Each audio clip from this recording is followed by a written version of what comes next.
David therefore departed thence, and escaped to the cave Adullam. And when his brethren and all his father's house heard it, they went down thither to him, and every one that was in distress, and every one that was in debt, and every one that was discontent, gathered themselves unto him. And he became a captain over them, and there were with him about 400 men. And David went thence to Mizpah of Moab, and he said unto the king of Moab, Let my father and my mother, I pray thee, come forth and be with you, till I know what God will do for me. And he brought them before the king of Moab, and they dwelt with him all the while that David was in the hold.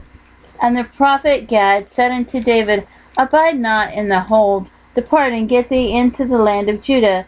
Then David departed and came into the forest of Hereth.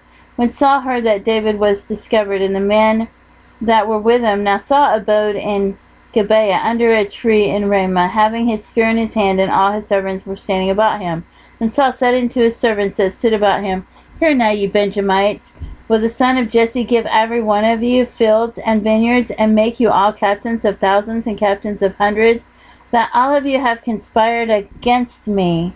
And there is none that showeth me that my son hath made a league with the son of Jesse, and there is none of you that is sorry for me, or showeth unto me that my son hath stirred up my servant against me to lie in wait, as at this day.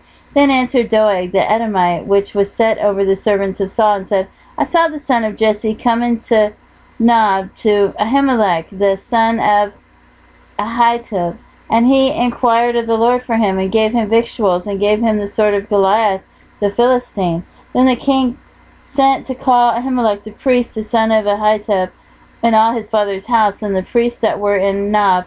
And they came all of them to the king. And Saul said, Hear now, thou son of Ahitub. And he answered, Here I am, my lord. And Saul said unto him, Why have ye conspired against me, thou and the son of Jesse, and that thou hast given him bread and a sword, and hast inquired of God for him, that he should rise against me to lie in wait, as at this day? And Ahimelech answered the king and said, And who is so faithful among all thy servants as David, which is the king's son-in-law, and goeth at thy bidding, and is honorable in thy house? Did I then begin to inquire of God for him? Be it far from me. Let not the king impute anything unto his servant, nor to all the house of my father, for thy servant knew nothing of all this, less or more. And the king said, Thou shalt surely die, Ahimelech, thou and all thy father's house. And the king said unto the footmen that stood about him, Turn and slay the priests of the Lord, because their hand also is with David, and because they knew when he fled, and did not show it to me.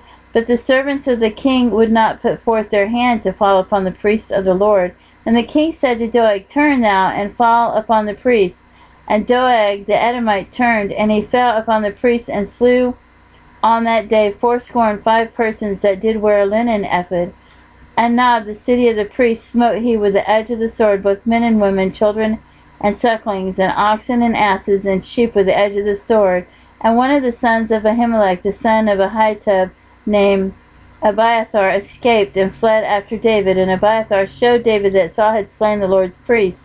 And David said unto Abiathar, I knew it that day when Doeg the Edomite was there, that he would surely tell Saul, I have occasioned the death of all the persons of thy father's house. Abide thou with me, fear not, for he that seeketh my life seeketh thy life, but with me thou shalt be in safeguard.